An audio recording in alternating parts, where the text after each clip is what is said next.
Okay, it's 7 o'clock. We'll start chattering, give people a few minutes to make it. Tonight we're tying a Prince Nymph, which is this guy here. It's basically a zug bug.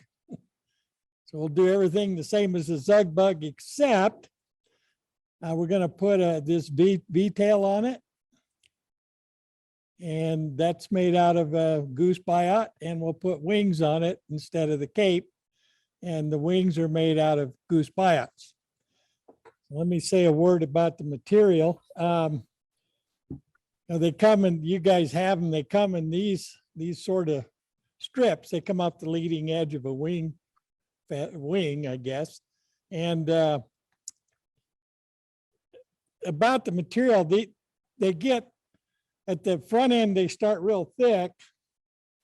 In fact, I tore the front end off of this one because if they're too thick, when I talk about thick, the thickness here, this part is too thick, they're hard to work with. And then at the end, they get very thin. And if they're too thin, they get hard to work with. So the kind of the sweet spot is in the middle. So one of the things that'll cause you trouble tying this fly is using real thick or real thin biots. Now the wings like to be a little thinner, and so what I typically do when I'm tying around the house is I'll take the one end for the wing, the other end for the tails, and there is a fly that I tie with white tails, so that works fine. The brown stuff I just kind of throw away some of it because of the size. So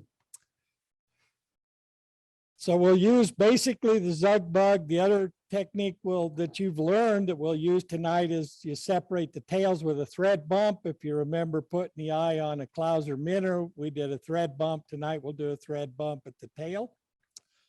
We'll put a beard on just as you did with the zug bug. And then I'm going to add weight to mine just because it's my fly. You all won't be doing that tonight, but we'll talk about that as we get along. Any questions out there before we throw something in the vise and get going? Okay. So my poor old vise, I was telling Joe, I've had this vise 11 years. 11 years. I need to put some new jaws on it. Just haven't got around to it. So it's every once in a while I put a fly in there and it goes sproing, or a hook in there and the thing goes sproing in the middle of a tie. So hopefully that won't happen tonight, but you never know. Okay. So this is a step y'all know well now. As put it in, we're going to start up by the eye. Now, this is something I come up with while I was practicing for the course for Joe and Bob. I've discovered with this fly, it's easier to put the weight on after you've got a thread base down. And normally when you're putting on wire, this is lead free for the weight. And you all won't be doing this tonight. This is just because it's my fly, I'm going to put a weight on it. So I'll use it. Leave a little room. And normally you won't put the thread on first. And that is because the normal way to tie this is as a bead head. And so we would put the bead head on first, wrap the wire, and then push the wire underneath the bead. And so that's normally what you would do. And then you would start your thread. And then from there, everything would be the same. But I actually found this is for this style. Joe suggested a couple of years ago we tie these without the bead head, which is the traditional tie. And by the way, the name is from Doug Prince. He invented this in the 30s. Here's my thread bump.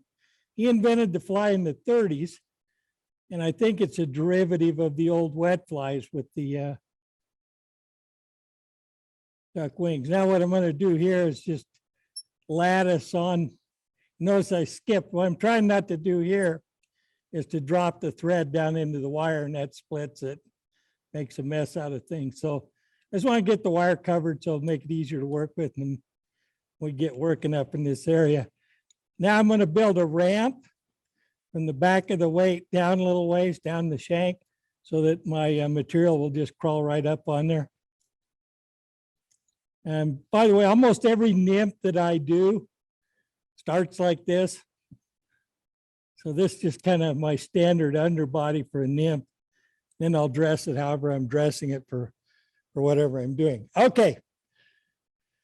So now this is a technique that's sort of comparable to learning to use a whip finisher. We're going to put our challenge now is we're going to take a couple of these biots and we're going to put them on here as a V-tail.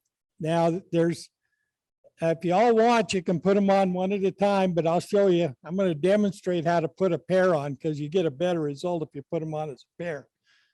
And I'll go through a step-by-step kind of how I do it. So my first problem is to get two off. So if you roll them like that, they'll separate. So I get the tip and I roll them, that separates them. Now I get two of them and I pinch everything else down with my thumb. Okay, so now I got two of them there and my thumb's holding the rest of them down. So now my problem is I got to tear those two off. So I push it down with this finger, reach around with my thumb, grab it, pull them off. So now we got our two biots for the tail.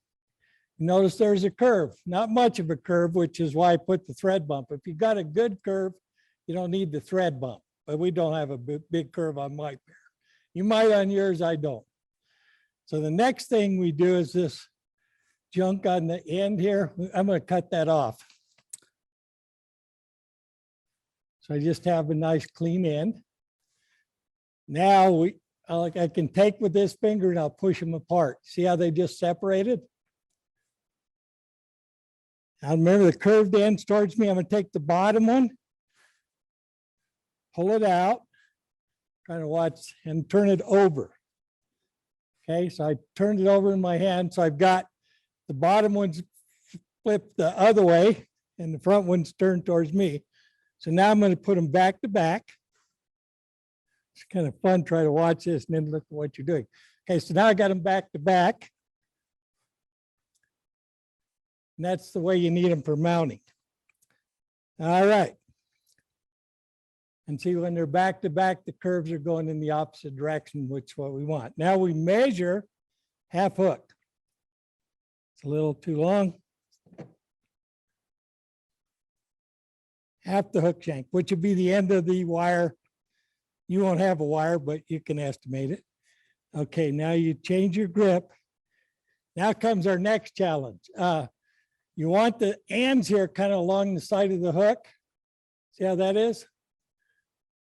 And then you rotate it. Just see how I'm rotating it just a little bit towards me. And I don't usually tie it this way. So this will be straight up on the vise. I'm turning it towards me to make it easier for you to see. What I'm going to do is do one loose wrap. And that, when I do the wrap, I got my loose wrap. Now, what I'm going to watch, I'll let it hang. This probably screw me up. What I watch to see how this is going is these tag ends. They should come out straight out on each side and flare. So let's see if we do that. See that? Throw a couple of wraps at it. Let's see if we got it. See that? Now you kind of have a look. It's not exactly what I want. The near side's off a little. I can adjust that with my finger. Now, the next thing I've kind of yelled at you guys, or not yelled, but remarked, you want to hold these this way? Well, for this, I'm actually holding it back here. And the reason is I can work this with my thumb. I don't want too much pressure. If I put too much pressure as I'm wrapping, it twists the thing. So what I'll do is I actually use my thumb to feed this. So like here, I'm going to feed it. Give me a little more thread. And I just go up onto the, once I get up on the weight, then we're okay. I'll cut these leftover ends off.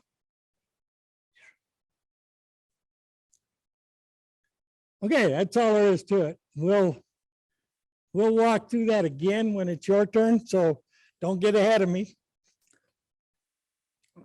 We'll try to walk that together.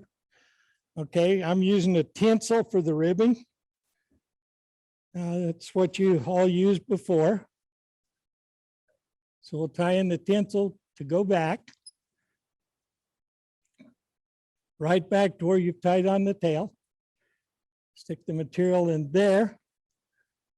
All right, now, just as we did with the Zug bug, we're going to make a hurl body. And so I'm going to pick off 4 hurls, I think, for a hook this big.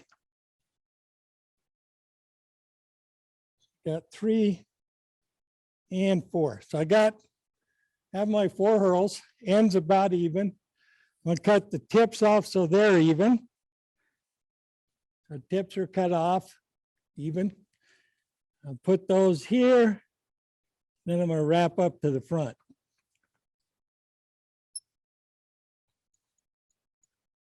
Okay. So now we're up to the front. Now I have this will be pretty much what Joe did. What I use, I like this little tool. This is a wire clip. You can get these all around. They're not much money.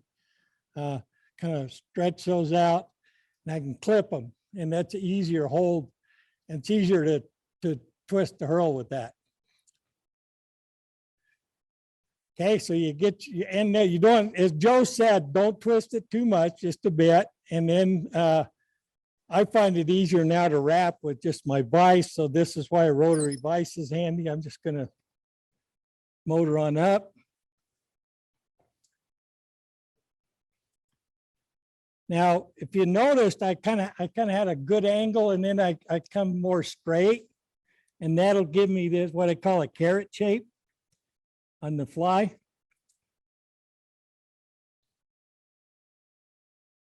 Tie that off.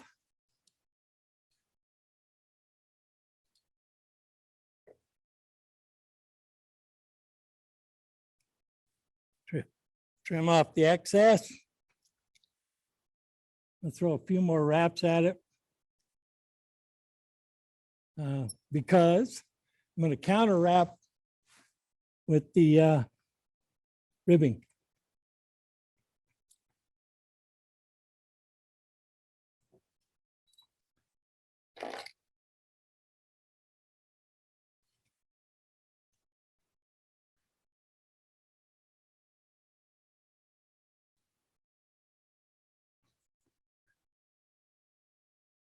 So that was just pretty much as we did with the Zug bug. And now I'm going to put the beard on it, which is same thing Joe did. I have that's off of the pheasant. I kind of like that. It's colorful, so I'm using that for my beard, but same thing you guys are doing.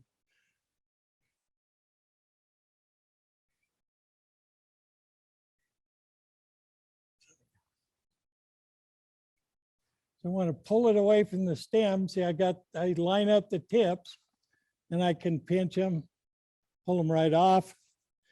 Okay, now to set them, what I like to do is I put my fingers right on the eye and I measure those tips right to the hook, and I get it with my other hand. I'm holding it, and now I'm going to wrap the butt ends down, loose wrap, pull them down. They actually lay on this side of the hook, which is an advantage. Show you why in a minute. Well, mainly this keeps this junk out of your hook eye.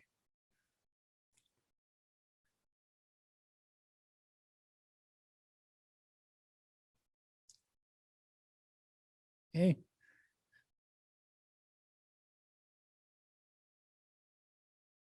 I bound it down good, and I put the thread right up next to the beard. And now we're going to do the wings. I used to do them 2 at a time. I've never found a handy way to do them 2 at a time, so I'm going to do them 1 at a time. It works a little better. So as before, we just flare them down. Get our one biot, pinch it with my thumb, push it with this finger, pull it off. And we want to mount them so that the curve is down. Some people mount them up. If you want to mount them so they're up this way, you can. That's all right. I like them down.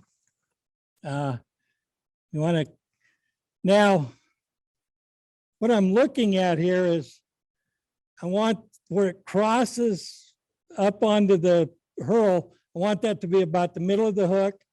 I like the point to be a little longer. Some people prefer it shorter.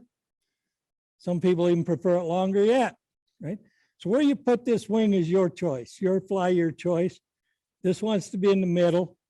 Now, the other thing you have to be careful with when you're working is you don't want to mess up your tail. You don't want to mess up your beard. So that's also a challenge at this point. So here we go. You notice I've got my fingers cleared. Just got my thumb on top. I'm going to do a few wraps. Should be good. Now I want to get this out of the way, this white stuff, and I don't want it hanging over. So I've really stopped a little short of the eye. And then oops. Well, that was not good.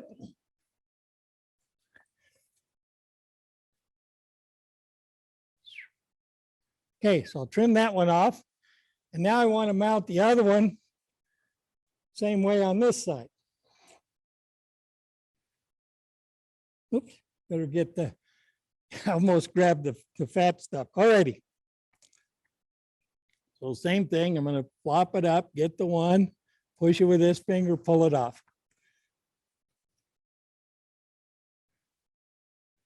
And I want to make this the same length. Looks pretty good. A couple of wraps on, take a look. So that's a little wide. I don't like them quite that narrow. Let's see if I can move this other one out. Probably not at this point. If I try to move it out, I'll damage things. Those are narrower than I like them, but we'll live with it.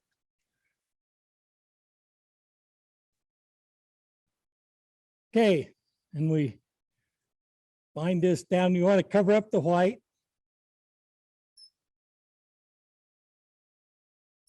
Back to the that. Same thing here. I actually feed these with my thumb rather than pulling on it.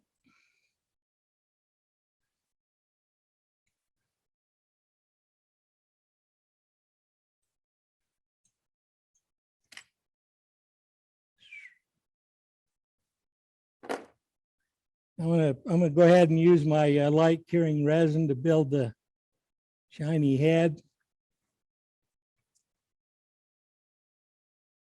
I also tip the vise to the side like this to do the head, and that keeps me from gunking up the eye. So having a rotary vise gives you some advantage in some of this.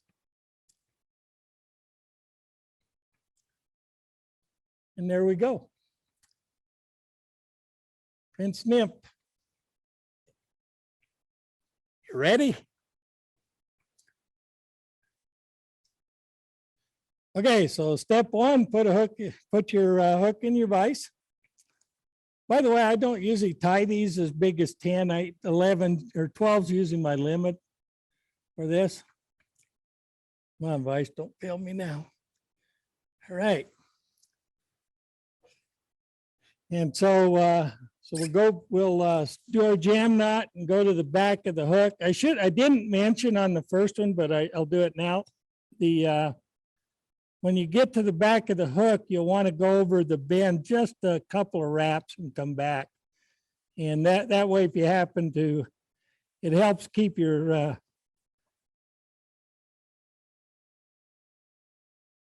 biot more stable when it's turning. If you get that on metal at all, then you're going nowhere. All righty, so I'm going to go ahead and wrap on my weight here. So you all hang on a second, excuse me. And we'll get back to you. I'll give you a chance to catch up while I'm messing around here.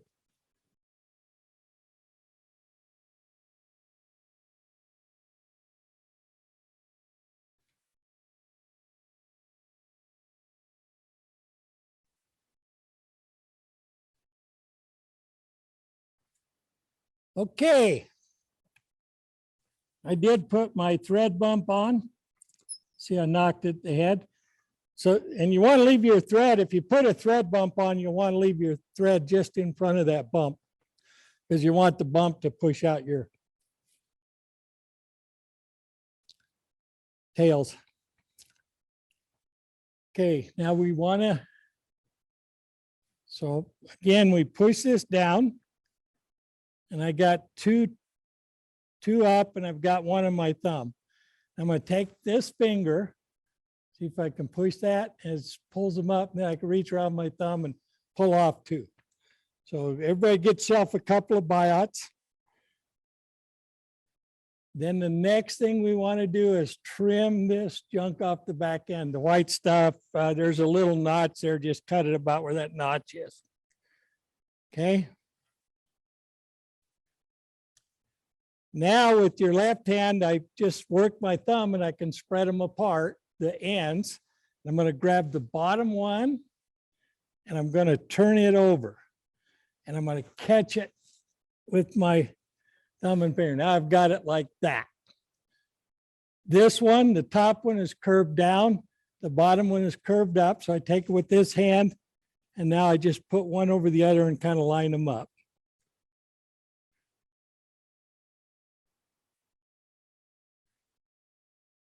Oops. Messed me up there. All righty.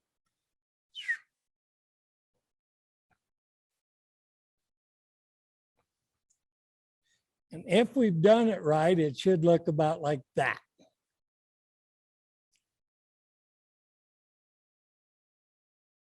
Okay, y'all got that done.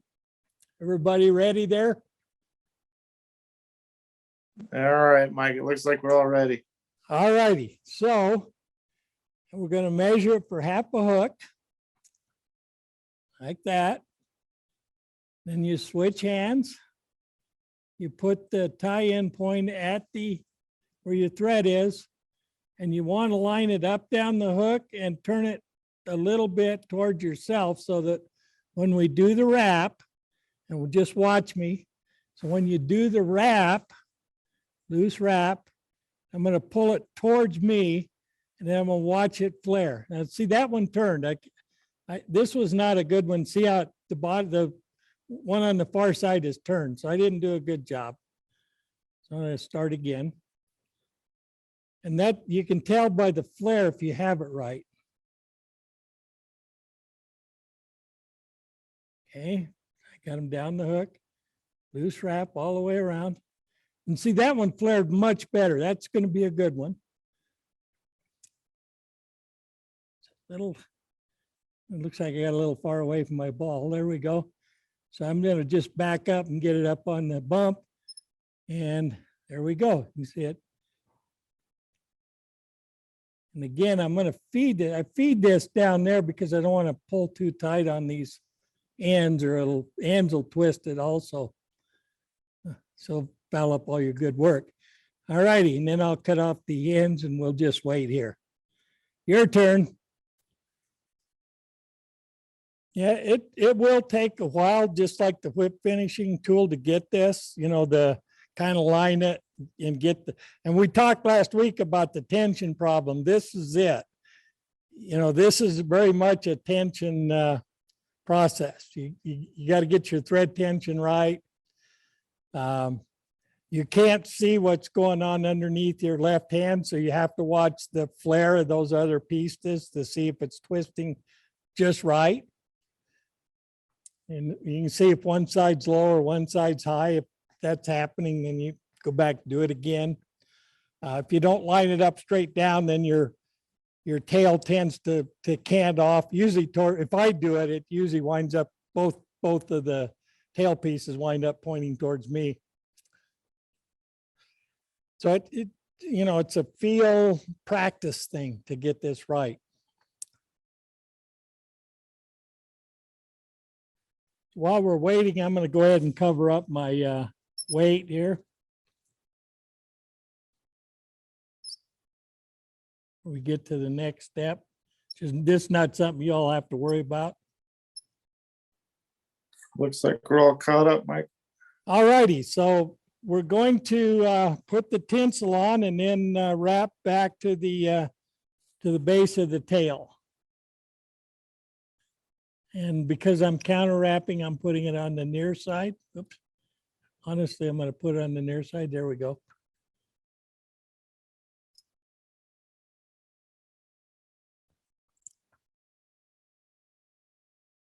Okay. Now it's back at the base of the tail. And I just stuck it in my material wire, spring, holder, whatever it's called. We're all there, Mike. All righty. So what we want then is we're going to get four hurls about the same length. And so I just pulled them out of my bundle, and the whites line up pretty well. I'm going to cut the tails aren't, or this end is not even, so I'm going to trim that off so it's even. And I think we're good there, Mike. all righty. I'm going to I got my handy dandy tool again. I'm going to go ahead and clip it and then spiral them up, and hopefully I'll do that. There we go. Spiral that a little bit. And we'll walk this up to the front.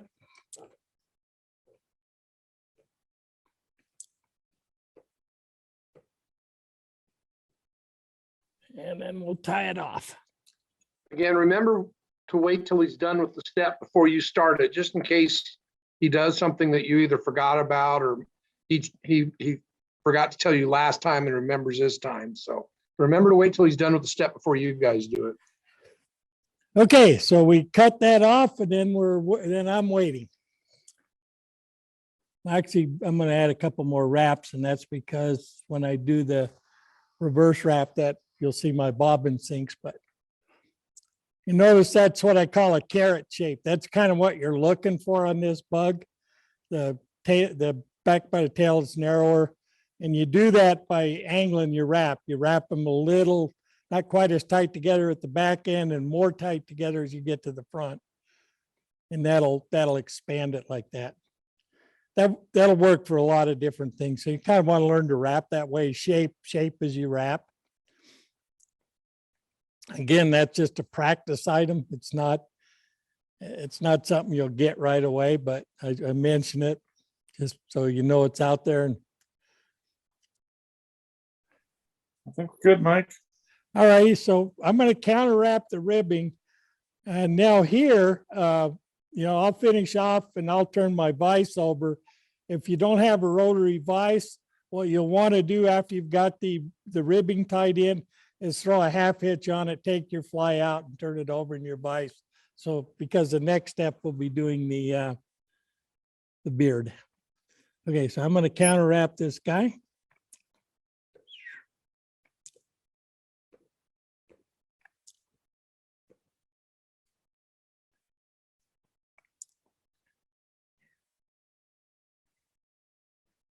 Okay, tying them off. And as a reminder, if you don't have a rotary vise, what you want to do when you finish tying that off, throw a half hitch or two on it, and then turn it over in your vise so you have it upside down, ready to go with the beard. And you'll also want to remember to leave yourself some room up here because we've got to tie in a beard and wings. So if you get too close to the head at the end of this step, you're going to have a lot of trouble. So leave yourself a little room. Don't crowd the eye. Looks like we're all with you, Mike. All righty. So now the beard.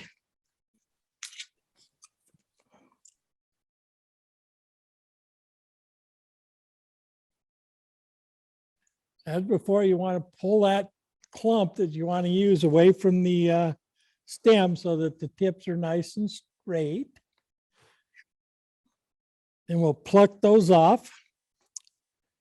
And I'll put it on the eye, and then I'll put the ends up to the end of the hook point. And then I'll hold it with my left hand right there. And I, like I say, have this end actually on the near side. So when I wrap it, it'll come down, it keeps it out of the eye, and then I can bind it down where it belongs. And that's how I avoid putting that junk in front of the eye.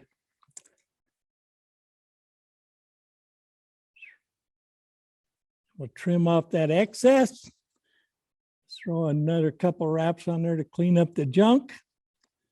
Then you want your thread right there at the edge of your beard. And I guess we can turn the vise over when we're done. I should also mention, none of what I do is cast in stone. It's just the way I go about it. Some of you may watch some of the YouTube videos. Other people do it different. As you tie more flies, you'll find your own way. Lots of ways to do these things, so you just have to figure out which one works for you. All right, Mike, I think we're good. All righty, so now we're going to do the wing. Show you how we do this again. So I bend this down, catch it so it's a loner, so it's all by itself. Then I hit it with the knuckle of my right hand, bring my thumb around, I can peel it right off. Okay, now we want the curve to be down. Down, down, down. And just a little longer than the bend of the hook. And we try not to mess up our beard and our tail as we do this operation. So that's a little long. I'm going to pull it back a skosh. Looks about right. So I'm going to live with that. Get it up off the eye. Trim it as close as we can. And now we're going to do it on the near side. Bend it. There we go. Flip one up. Got this with my thumb. Push it with the knuckle. Pull it off. Now I'm trying to match these two. And when I do, I put my thumb on it. Try not to mess up the tail or the beard. A few wraps, get them nice and tight. Put that one up, trim it off. And now we build a head, try to cover up the white.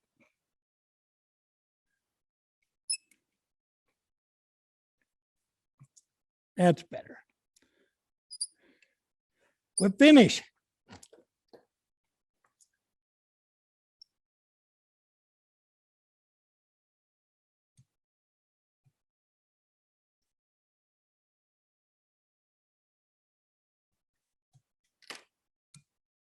And clip it off.